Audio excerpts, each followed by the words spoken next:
السلام عليكم، كراكم؟ لاباس عليكم؟ هانيين اموركم مزيان؟ نتمنى تكونوا بخير وعلى خير. فيديو اليوم جيتكم بقبول ديال عاشوره زوين ساهل وبسيط غير بالكحل. طبعا حطيت بزاف الفيديوهات تاع عاشوره ديال الغسول ديال التبخار ديال القبول ديال بزاف الحوايج، وحتى هذا بغيت نعطيه لكم لان بزاف اللي تنشوف بزاف البنيتات اللي ما شاء الله زوينات ونقيات وبنات الاصل، والحمد لله يعني ما خصهم حتى خير، ولكن ما عندهمش القبول، ما عندهمش الزهر، حظهم ميت. فالسبب اللي تيكون يعني من بين الاسباب هي العين. تتكون هذيك البنت حيت زوينه او حيت بنت الناس او حيت يعني تتكون وجهها صافي شعرها زوين، هذا تعطيوها لها بالعين. فالعين تتسبب لك بزاف المشاكل وتتسبب لك بزاف التعطيلات وبزاف الخسران في الحياه ديالك. فهاد القبول زوين وغيدوم معك العام كامل ان شاء الله الا درتيه بالطريقه اللي غادي نقول لك، ولكن دائما غادي ديري النيه هي الاولى، عاد ربي ان شاء الله يسهل عليك. قبل ما نعطيكم طريقه التفاصيل، مرجو منكم الاشتراك في القناه، دعمونا بلايك، خليو تعليقاتكم اسفل الفيديو استفساراتكم حول هذا القبول، وما تنساوش تضغطوا على زر الجرس باش تصلكم اشعارات القناه وكل ما هو جديد ومفيد باذن الله. اللهم صل وسلم وبارك على سيدنا محمد وعلى اله وصحبه وسلم تسليما كثيرا. نهار عاشوراء، نهار تسعد محرم او تسعد عاشوراء، النهار اللي غادي نصوموا فيه ان شاء الله. غادي تمشي غادي تشري الكحل، ديك القريعه تدير وقيله 5 دراهم ولا 10 دراهم، غادي تشريها من عند العطار.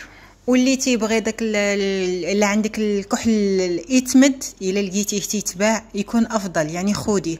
ما لقيتيش خدي الكحل ديال القرعه. الا ما تستعمليش داك الكحل القرعه تقدري تاخدي داك الكحل الكريون، المهم تشرى في داك النهار. ديما تنقول لكم الحوايج تاع داك النهار راه تكون خطيره وتكون فعاله، فشريو اي حاجه بغيتي ديروها، ريحه، كل شيء، اي حاجه شريوها في داك النهار ديال عاشوراء، نهار 9 يعني. غادي تشري الكحل، غادي تجي للدار، غادي تحطيه عادي، وفك ما تبغي تخرجي من الدار. الا شريتي الكحل ديال القرعه غادي تخشي فيه المرود، ومن تبغي تكحلي غادي تقولي هاد العزيمه. شريتي غير الكريون، ما تديريش الكحل العادي تاع جدودنا، تديري غير الكريون. من تبغي تكحلي عويناتك غادي تقولي هاد العزيمه، غادي تقولي كالاتي وانت تتكحلي، وغادي تبداي بالعين اليمين: يا عاشور يا معشور، بغيتك ترشني بالخير والعشور. يا عاشور يا معشور، بغيتك ترشني بالخير والعشور. وغادي ديري هاد الكحيل ان شاء الله نهار زمزم، يعني غادي تكحلي وانت تقولي هاد العزيمه 7 الخطرات في العين اليمنيه، 7 الخطرات في العين اليسريه. ولكن قبل ما ديري الكحل غادي تدوشي اختي بديك الوصفه اللي حطيت لك تاع التدواش. راه حطيت بزاف الوصفات، بغيتي تستخدميهم كاملين تستخدميهم، عجباتك غير وحده فيهم ديريها اللي يريحك. دوشي بعدا باش تحيدي عليك العين والتابعه، ولا عندك شي سحر خفيف ولا شي سحر ثقيل ولا هذا، وعاد كحلي عويناتك كنتي تقولي هذيك. بالنسبه للناس اللي هو تنظن غادي يكون بالنسبه للمغرب غادي يكون ان شاء الله السبت هو نهار 9 اللي تيكون فيه الشطيح وداك الشيء. نهار 9 ونهار 10 هو زمزم، غيكون بالحد، يعني راه ما غاديش تكوني خدامه، غادي دوشي على خاطرك، قضي شغلك على خاطرك.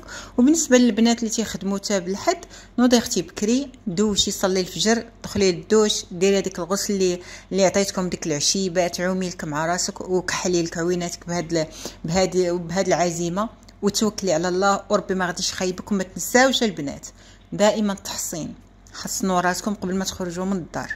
دائما البنات قراو الورد ديالكم القراني كل نهار، واخا لما قدرتوش تقراو حزب، قراو غير وريقه من القران، المهم ما تسماوش هاجرينو. ودائما تلقوا في الدار سوره البقره، سوره ال عمران.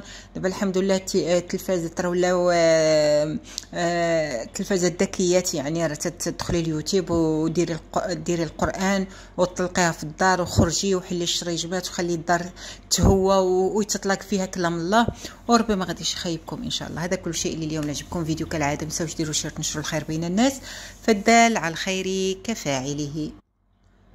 ما تنساوش تديروا معنا، نلقاكم في فيديو قادم ان شاء الله مع موضوع جديد، فكره جديده وسعاده جديده، وحبكم في الله، الى الملتقى. السلام عليكم ورحمه الله تعالى وبركاته.